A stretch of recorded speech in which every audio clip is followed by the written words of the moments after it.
Hello YouTube family, Shri शिवाय नमस्तुभ्यम। कैसे हैं आप सब?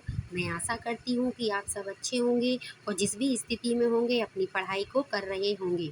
तो आज मेरी मॉर्निंग हो गई थी 2:45 बजे, क्योंकि मैंने आज रात में डिसाइड कर लिया था कि आज मुझे सुबह उठकर ही पढ़ना है, क्योंकि सुबह उठकर पढ़ना बहुत ही अच्छा लगता है और हमें जल्दी से याद भी हो जाता है, क्योंकि सुबह सुबह हमारा माइंड बहुत फ्रेश रहता है और जो भी हम पढ़ते हैं वो हमारे माइंड में जल्दी से कवर हो जाता है।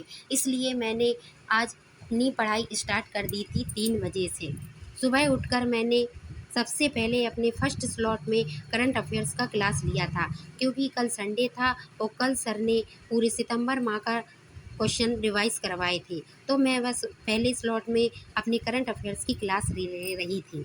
इस क्लास में उन्होंने सबसे पहले जो गायत्री मंत्र करवाते हैं, उसमें उन्होंने साइंस का टॉपिक जीवाणु विषाणु ये वाला पढ़वाया था।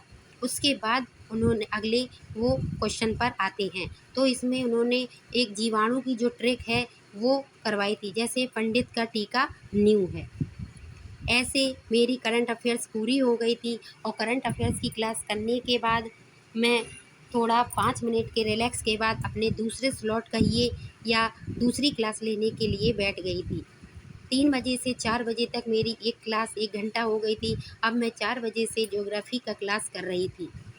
ज्योग्राफी मुझे बुक से पढ़ने में बड़ा ही बोरियत फ़ील होता है। बोरियत मतलब समझिए कि याद कम होता है, लेकिन आप जैसे वीडियो से पढ़ेंगे क्वेश्चन आंसर के फॉर्मेट में, और ये सर समझाते भी बहुत अच्छा है, तो उस फॉर्मेट में पढ़ने से आपको रिवाइज़ भी अच्छे से हो जाता है और आपके दिमाग में भी बैठ जाता है।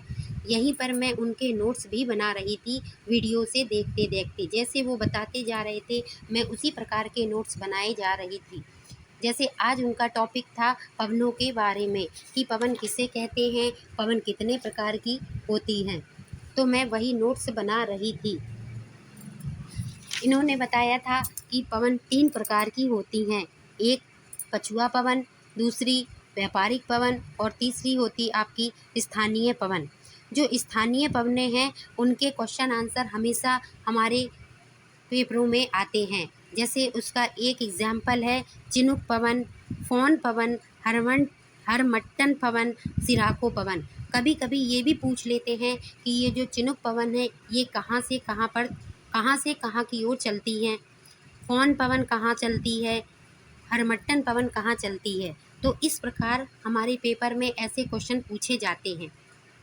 उसी क्वेश्चन के आधार पर मैं अपने नोट्स बना रही थी, क्योंकि इनको डिटेल में पढ़कर उसके बाद क्वेश्चन से जब एनालाइज करेंगे तब हमें लगता है कि हाँ ये क्वेश्चन इम्पॉर्टेंट है और इसके हमें नोट्स बनाना चाहिए।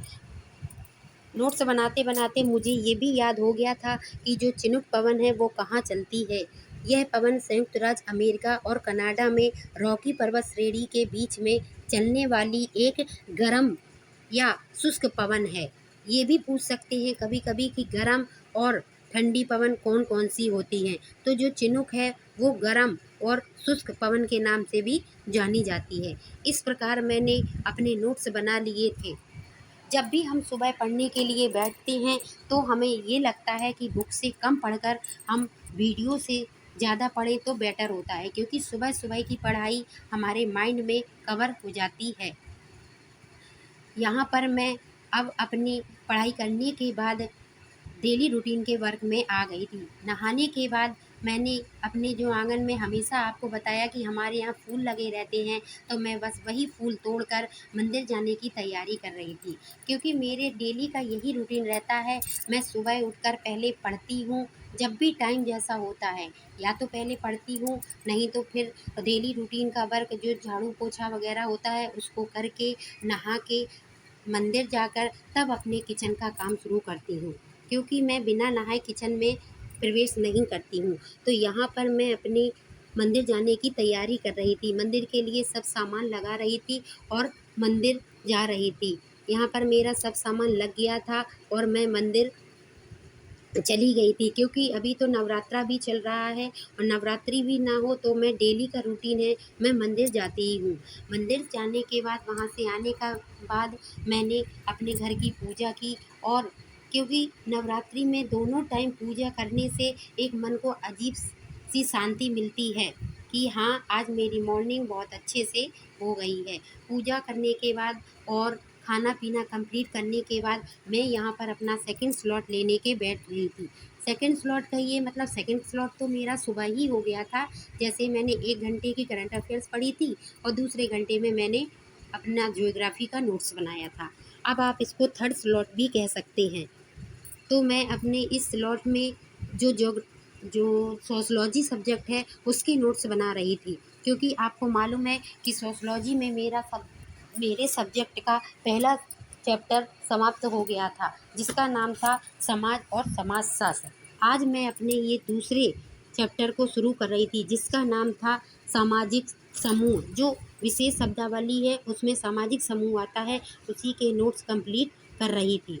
तो इसके अंतर्गत आज सर ने बताया था कि जो सामाजिक समूह है वो किसे कहते हैं। तो सामाजिक समूह उसको कहेंगे जिसमें हम एक दूसरे के साथ रहकर परस्पर कुछ न कुछ वार्तालाप करते ही रहते हैं। जैसे फॉर एग्जाम्पल के लिए सड़क पर या स्टैंड पर खड़े जो लोग हैं वो एक दूसरे से अनजान हैं अभी, जब वो आपस में बातचीत करते हैं, एक दूसरे से अपना परिचय करते हैं, तब वो समान लक्ष्य और पारस्परिक जागरूकता का एहसास करते हैं। इसी को हम सामाजिक समूह कहते हैं। यानी सीधे सीधे शब्दों में कहें तो समाज में रहने वाले लोग जो अपने कार्य को करने के लिए एक दूसरे के संपर्क में आकर समूह बना लेते हैं, उन्हीं को हम समाज कहते हैं। इस प्रकार मैंने सामाजिक समूह के नोट्स भी बना लिए थे, क्योंकि नोट्स बनाना मेरा सबसे पहला काम रहता है। नोट्स बनाने से मुझे सब याद भी हो जाता है और नोट्स कंपलसरी भी रहता है। इस प्रकार मेरी आज मॉर्निंग बहुत अच्छी हो गई थी। वीडियो देखने के लिए आप लोगों का